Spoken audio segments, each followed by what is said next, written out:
Parte tercera. Capítulo 1. No sabía dónde estaba. Seguramente en el Ministerio del Amor, pero no había manera de comprobarlo.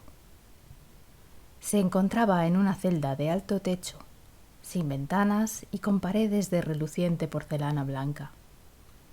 Lámparas ocultas inundaban el recinto de fría luz y había un sonido bajo y constante, un zumbido que Winston suponía relacionado con la ventilación mecánica.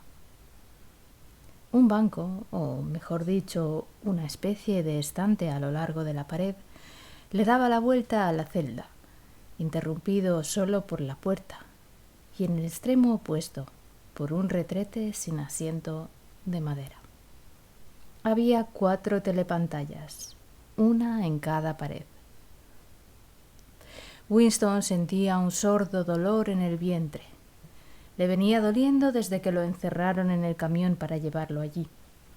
Pero también tenía hambre, un hambre roedora, anormal. Aunque estaba justificada, porque por lo menos hacía 24 horas que no había comido.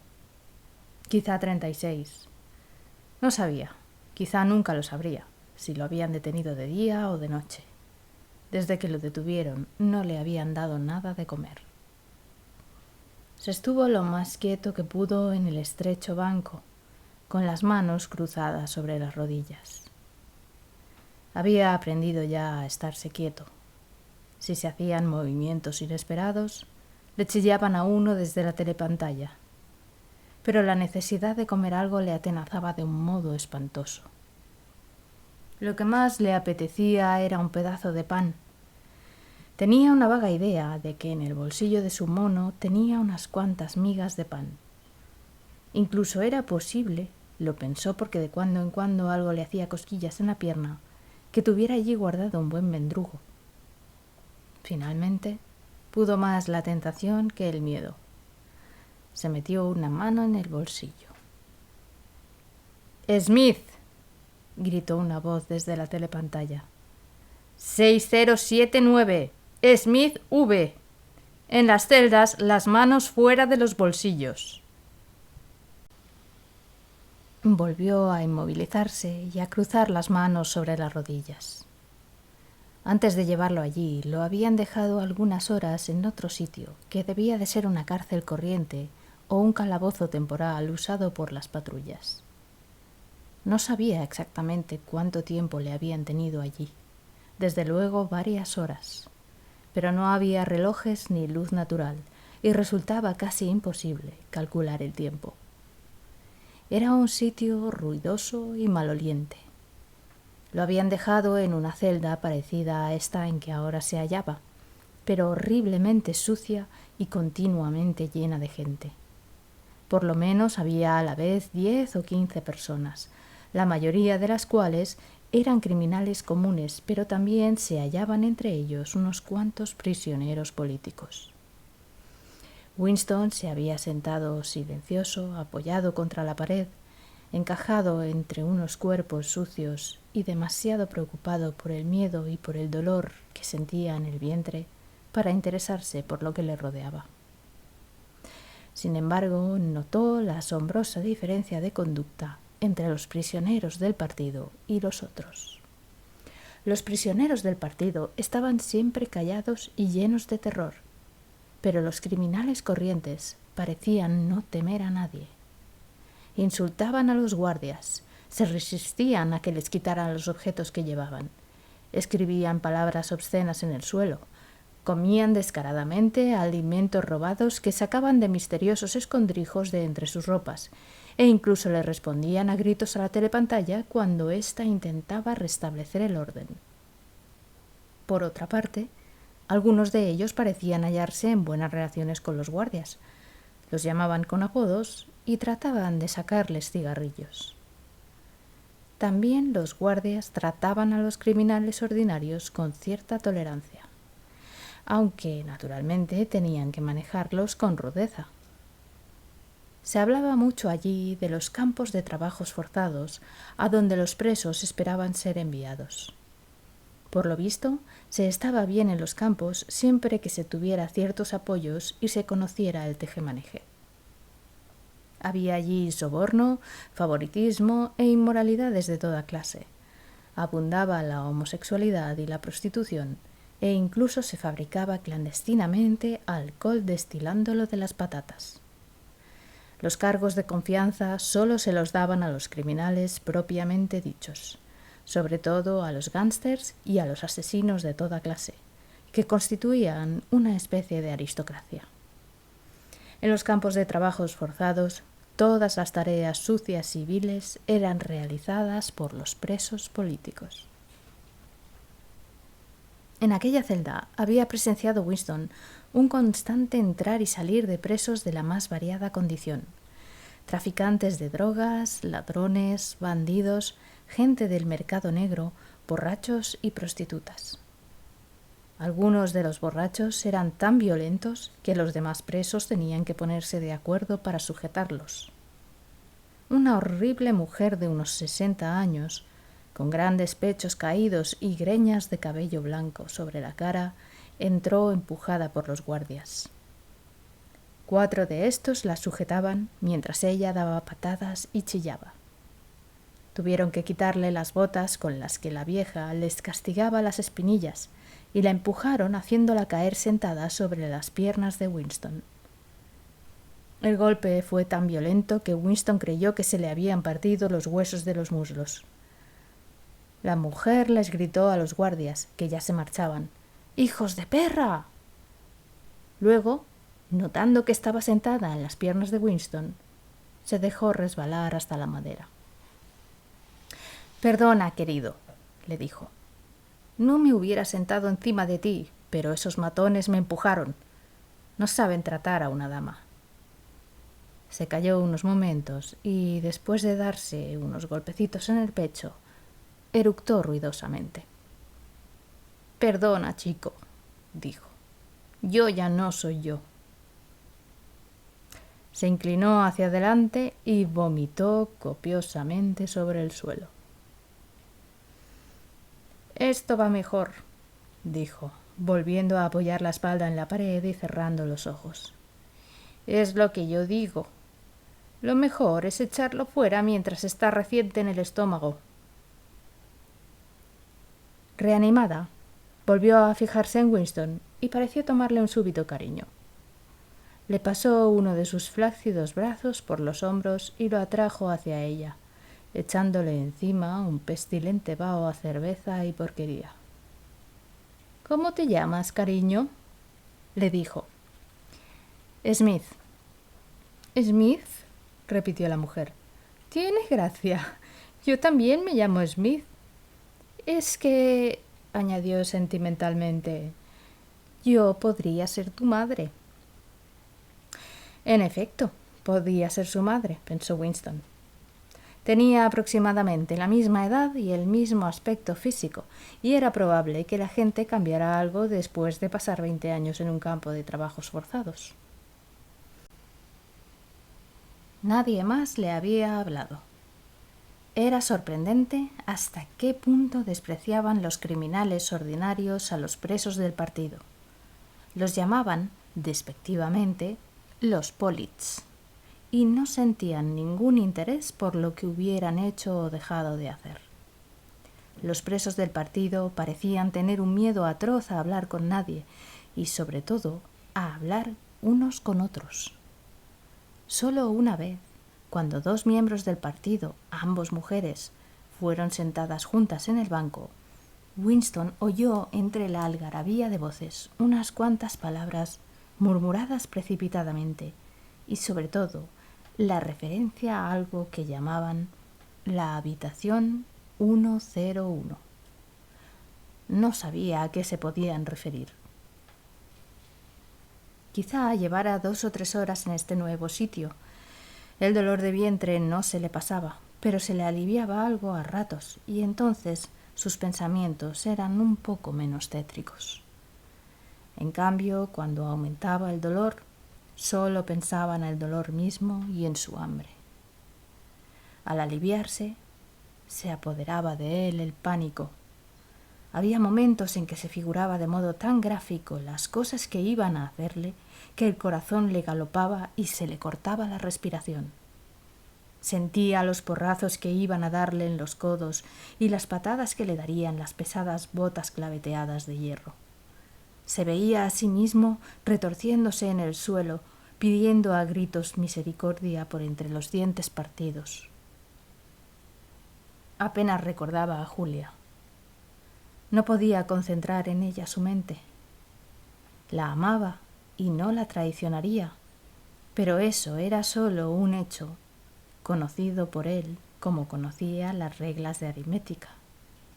No sentía amor por ella y ni siquiera se preocupaba por lo que pudiera estarle sucediendo a ella en ese momento. En cambio, pensaba con más frecuencia en O'Brien con cierta esperanza. O'Brien tenía que saber que lo habían detenido. Había dicho que la hermandad nunca intentaba salvar a sus miembros, pero la cuchilla de afeitar se la proporcionarían si podían. Quizá pasaran 5 segundos antes de que los guardias pudieran entrar en la celda. La hoja penetraría en su carne con quemadora frialdad e incluso los dedos que la sostuvieran quedarían cortados hasta el hueso. Todo esto se le representaba a él, que en aquellos momentos se encogía ante el más pequeño dolor. No estaba seguro de utilizar la hoja de afeitar incluso si se la llegaban a dar. Lo más natural era seguir existiendo momentáneamente, aceptando otros 10 minutos de vida, aunque al final de aquellos largos minutos no hubiera más que una tortura insoportable. A veces procuraba calcular el número de mosaicos de porcelana que cubrían las paredes de la celda. No debía de ser difícil, pero siempre perdía la cuenta. Se preguntaba a cada momento dónde estaría y qué hora sería. Llegó a estar seguro de que afuera hacía sol y poco después estaba igualmente convencido de que era de noche cerrada. Sabía instintivamente que en aquel lugar nunca se apagaban las luces. Era el sitio donde no había oscuridad y ahora sabía por qué O'Brien había reconocido la alusión. En el Ministerio del Amor no había ventanas. Su celda podía hallarse en el centro del edificio o contra la pared trasera. Podía estar 10 pisos bajo tierra o 30 sobre el nivel del suelo. Winston se fue trasladando mentalmente de sitio y trataba de comprender, por la sensación vaga de su cuerpo, si estaba colgado a gran altura o enterrado a gran profundidad. Afuera se oía ruido de pesados pasos. La puerta de acero se abrió con estrépito. Entró un joven oficial, con impecable uniforme negro, una figura que parecía brillar por todas partes con reluciente cuero y cuyo pálido y severo rostro era como una máscara de cera. Avanzó unos pasos dentro de la celda y volvió a salir para ordenar a los guardias que esperaban afuera que hiciesen entrar al preso que traían. El poeta Ampleforth entró dando tumbos en la celda. La puerta volvió a cerrarse de golpe. Ampleforth hizo 2 o 3 movimientos inseguros, como buscando una salida, y luego empezó a pasear arriba y abajo por la celda. Todavía no se había dado cuenta de la presencia de Winston. Sus turbados ojos miraban la pared 1 metro por encima del nivel de la cabeza de Winston. No llevaba zapatos. Por los agujeros de los calcetines le salían los dedos gordos. Llevaba días sin afeitarse y la incipiente barba le daba un aire rufianesco que no le iba bien a su aspecto larguirucho y débil ni a sus movimientos nerviosos. Winston salió un poco de su letargo. Tenía que hablarle a Ampleforth, aunque se expusiera al chillido de la telepantalla. Probablemente Ampleforth era el que le traía la hoja de afeitar. Ampleforth. La telepantalla no dijo nada. Ampleforth se detuvo, sobresaltado. Su mirada se concentró unos momentos sobre Winston.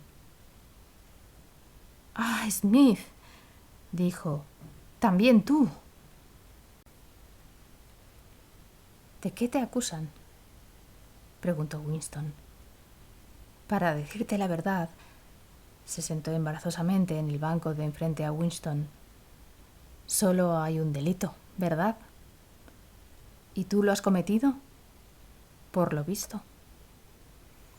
Se llevó una mano a la frente y luego las dos, apretándose las sienes en un esfuerzo por recordar algo.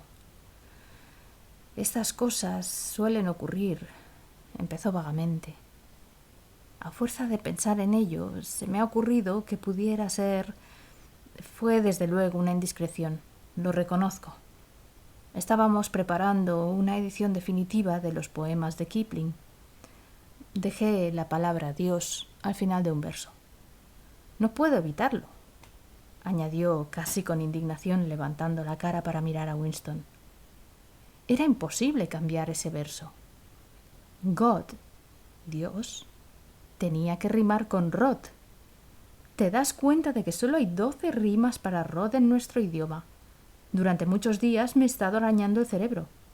Inútil, no había ninguna otra rima posible. Cambió la expresión de su cara. Desapareció de ella la angustia y por unos momentos pareció satisfecho. Era una especie de calor intelectual lo que lo animaba, la alegría del pedante que ha descubierto algún dato inútil. «¿Has pensado alguna vez?», dijo, «que toda la historia de la poesía inglesa ha sido determinada por el hecho de que en el idioma inglés escasean las rimas?». No, aquello no se le había ocurrido nunca a Winston, ni le parecía que en aquellas circunstancias fuera un asunto muy interesante. «¿Sabes si ahora es de día o de noche?», le preguntó. Ampleforth se sobresaltó de nuevo. «No había pensado en ello. Me detuvieron hace 2 días, quizá 3». Su mirada recorrió las paredes como si esperase encontrar una ventana. «Aquí no hay diferencia entre el día y la noche. No es posible calcular la hora». Hablaron sin mucho sentido durante unos minutos, hasta que, sin razón aparente, un alarido de la telepantalla los mandó callar. Winston se inmovilizó como ya sabía hacerlo.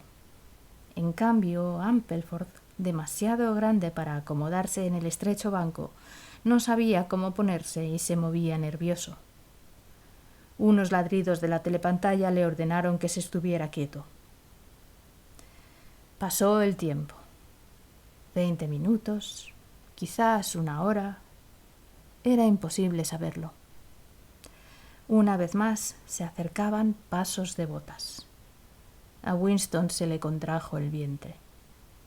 Pronto, muy pronto, quizás dentro de 5 minutos, quizás ahora mismo, el ruido de pasos significaría que le había llegado su turno. Se abrió la puerta. El joven oficial de antes entró en la celda. Con un rápido movimiento de la mano, señaló a Ampleforth. «Habitación 101», dijo.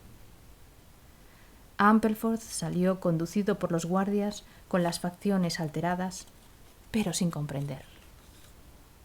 A Winston le pareció que pasaba mucho tiempo. Había vuelto a dolerle atrozmente el vientre. Su mente daba vueltas por el mismo camino.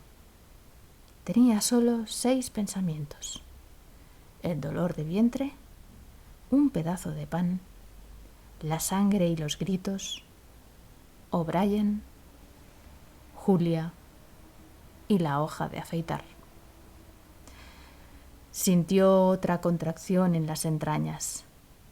Se acercaban las pesadas botas. Al abrirse la puerta, la oleada de aire trajo un intenso olor a sudor frío. Esta vez, el asombro de Winston le hizo olvidarse de sus preocupaciones.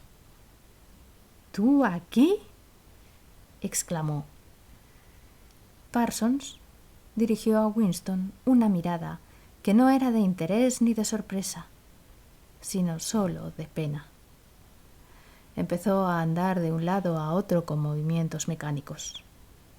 Luego empezó a temblar, pero se dominaba apretando los puños. Tenía los ojos muy abiertos. ¿De qué te acusan?, le preguntó Winston. Crimen tal, dijo Parsons, dando a entender con el tono de su voz que reconocía plenamente su culpa y a la vez un horror incrédulo de que esa palabra pudiera aplicarse a un hombre como él. Se detuvo frente a Winston y le preguntó con angustia: «No me matarán, ¿verdad, amigo?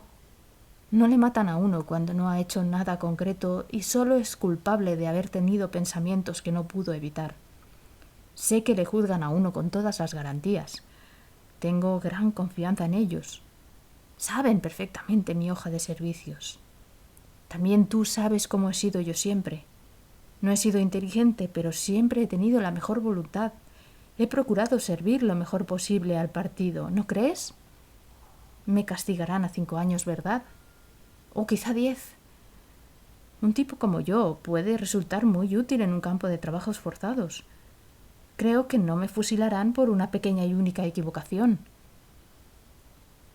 «Eres culpable de algo», dijo Winston.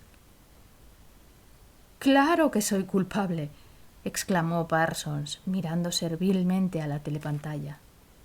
«No creerás que el partido puede detener a un hombre inocente». Se le calmó su rostro de rana e incluso tomó una actitud beatífica. «El crimen del pensamiento es una cosa horrible», dijo sentenciosamente. «Es una insidia que se apodera de uno sin que se dé cuenta. ¿Sabes cómo me ocurrió a mí? Mientras dormía. Sí, así fue. Me he pasado la vida trabajando tan contento, cumpliendo con mi deber lo mejor que podía, y ya ves, resulta que tenía un mal pensamiento oculto en la cabeza, y yo sin saberlo. Una noche empecé a hablar dormido, ¿y sabes lo que me oyeron decir?». Bajó la voz, como alguien que por razones médicas tiene que pronunciar unas palabras obscenas. «Abajo el gran hermano». Sí, eso dije, y parece ser que lo repetí varias veces. Entre nosotros, chico, te confesaré que me alegró que me detuvieran antes de que la cosa pasara a mayores. ¿Sabes lo que voy a decirles cuando me lleven ante el tribunal? Gracias. Les diré, gracias por haberme salvado antes de que fuera demasiado tarde. ¿Quién te denunció?, dijo Winston. Fue mi niña, dijo Parsons con cierto orgullo dolido. Estaba escuchando por el agujero de la cerradura. Me oyó decir aquello y llamó a la patrulla al día siguiente. No se le puede pedir más lealtad política a una niña de 7 años, ¿no te parece? No le guardo ningún rencor. La verdad es que estoy orgulloso de ella, pues lo que hizo demuestra que la he educado muy bien. Anduvo un poco más por la celda, mirando varias veces, con deseo contenido, a la taza del retrete. Luego se bajó a toda prisa los pantalones. «Perdona, chico», dijo. «No puedo evitarlo.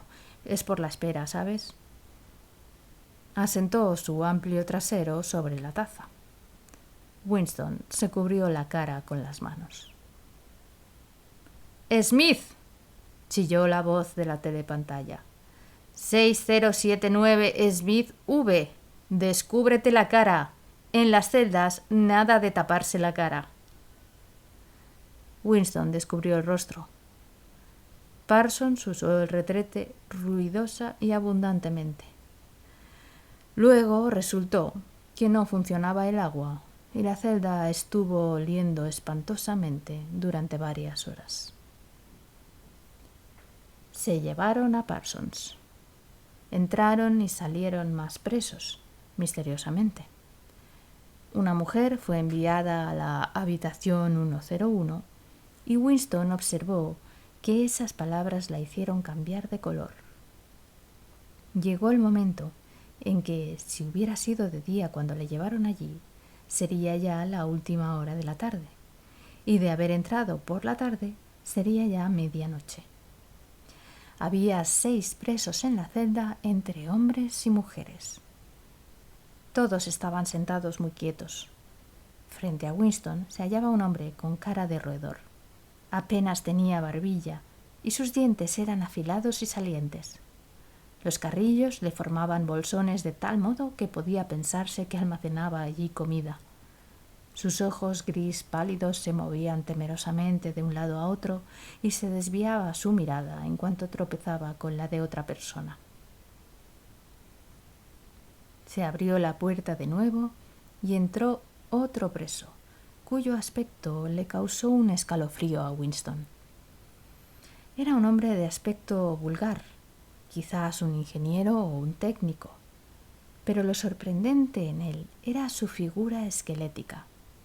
Su delgadez era tan exagerada que la boca y los ojos parecían de un tamaño desproporcionado, y en sus ojos se almacenaba un intenso y criminal odio contra algo o contra alguien.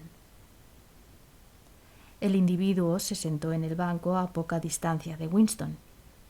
Este no volvió a mirarle, pero la cara de Calavera se le había quedado tan grabada como si la tuviera continuamente frente a sus ojos.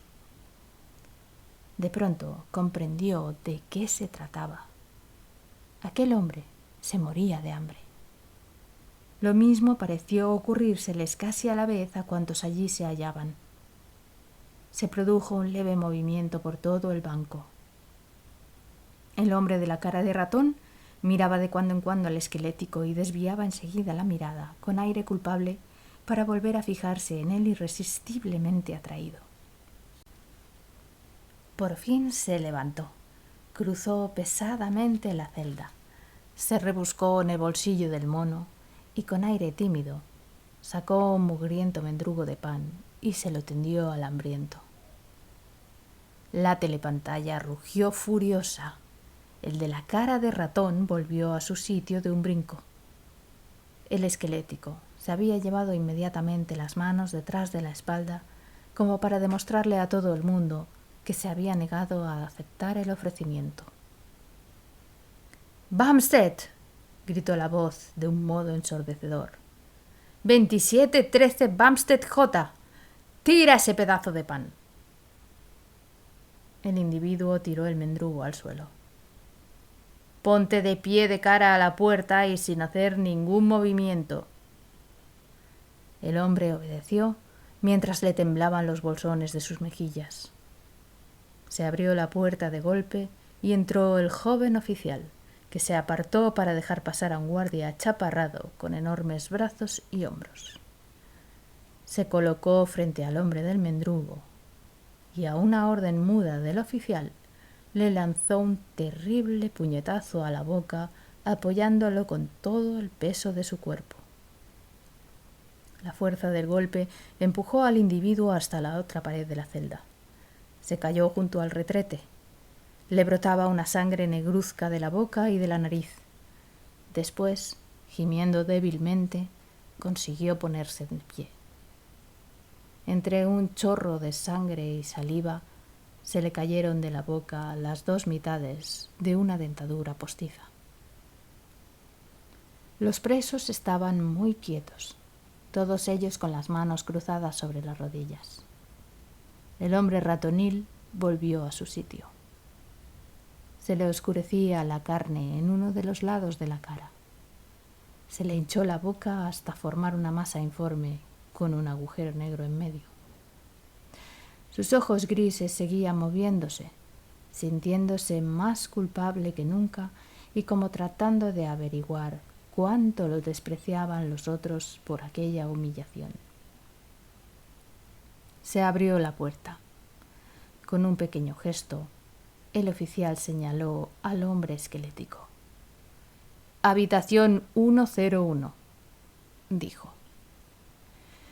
Winston oyó a su lado una ahogada exclamación de pánico.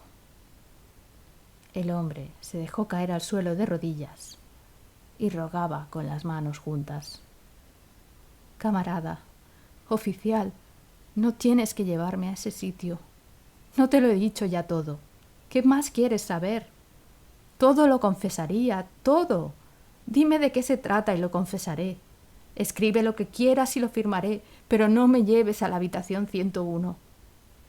Habitación 101, dijo el oficial. La cara del hombre, ya palidísima, se volvió de un color increíble. Era, no había lugar a dudas, de un tono verde. «Haz algo por mí», chilló. «Me has estado matando de hambre durante varias semanas. Acaba conmigo de una vez. Dispara contra mí. Ahórcame. Condéname a 25 años. ¿Queréis que denuncie a alguien más? Decidme de quién se trata y yo diré todo lo que os convenga. No me importa quién sea ni lo que vayáis a hacerle. Tengo mujer y 3 hijos. El mayor de ellos no tiene todavía 6 años. Podéis coger a los 4 y cortarles el cuerpo delante de mí y yo lo contemplaré sin rechistar. Pero no me llevéis a la habitación 101. Habitación 101, dijo el oficial. El hombre del rostro de calavera miró frenéticamente a los demás presos como si esperara encontrar alguno que pudiera poner en su lugar. Sus ojos se detuvieron en la aporreada cara del que le había ofrecido el mendrugo. Lo señaló con su mano huesuda y temblorosa. «A ese es al que debéis llevar, no a mí», gritó. «¿No habéis oído lo que dijo cuando le pegaron? Os lo contaré si queréis oírme. Él sí que está contra el partido y no yo». Los guardias avanzaron 2 pasos. La voz del hombre se elevó histéricamente. «¿No lo habéis oído?», repitió. «La telepantalla no funcionaba bien. Ese es al que debéis llevaros, sí, él, no yo». Los 2 guardias lo sujetaron por el brazo, pero en ese momento el preso se tiró al suelo y se agarró a una de las patas de hierro que sujetaban el banco. Lanzaba un aullido que parecía de algún animal. Los guardias tiraban de él, pero se aferraba con asombrosa fuerza. Estuvieron forcejeando así quizás unos 20 segundos. Los presos seguían inmóviles con las manos cruzadas sobre las rodillas, mirando fijamente frente a ellos. El aullido se cortó. El hombre solo tenía ya alientos para sujetarse. Entonces se oyó un grito diferente. Un guardia le había roto de una patada los dedos de una mano. Lo pusieron de pie, alzándolo como un pelele. Habitación 101, dijo el oficial. Y se llevaron al hombre, que apenas podía apoyarse en el suelo y que se sujetaba con la otra mano partida. Había perdido por completo los ánimos. Pasó mucho tiempo. Si había sido medianoche cuando se llevaron al hombre de la cara de calavera, era ya por la mañana. Si había sido por la mañana, ahora sería por la tarde. Winston estaba solo desde hacía varias horas. Le producía tal dolor estarse sentado en el estrecho banco que se atrevió a levantarse de cuando en cuando y dar unos pasos por la celda sin que la telepantalla se lo prohibiera. El mendrugo de pan seguía en el suelo, en el mismo sitio donde lo había tirado el individuo de cara ratonil. Al principio, Winston necesitó esforzarse mucho para no mirarlo, pero ya no tenía hambre, sino sed. Se le había puesto la boca pegajosa y de un sabor malísimo. El constante zumbido y la invariable luz blanca le causaban una sensación de mareo y de tener vacía la cabeza. Cuando no podía resistir más el dolor de los huesos, se levantaba, pero volvía a sentarse enseguida porque estaba demasiado mareado para permanecer en pie. En cuanto conseguía dominar sus sensaciones físicas, le volvía el terror. A veces pensaba con leve esperanza en O'Brien y en la hoja de afeitar. Bien pudiera llegar la hoja escondida en el alimento que le dieran, si es que llegaban a darle alguno. En Julia pensaba menos. Estaría sufriendo, quizás más que él. Probablemente estaría chillando de dolor en este mismo instante. Pensó, si pudiera salvar a Julia duplicando mi dolor, ¿lo haría? Sí, lo haría. Esto era solo una decisión intelectual, tomada porque sabía que su deber era ese, pero en verdad no lo sentía. En aquel sitio no se podía sentir nada excepto el dolor físico y la anticipación de venideros dolores. Además, ¿era posible, mientras estaba sufriendo realmente, desear que por una u otra razón le aumentara a uno el dolor? Pero a esa pregunta no estaba él todavía en condiciones de responder.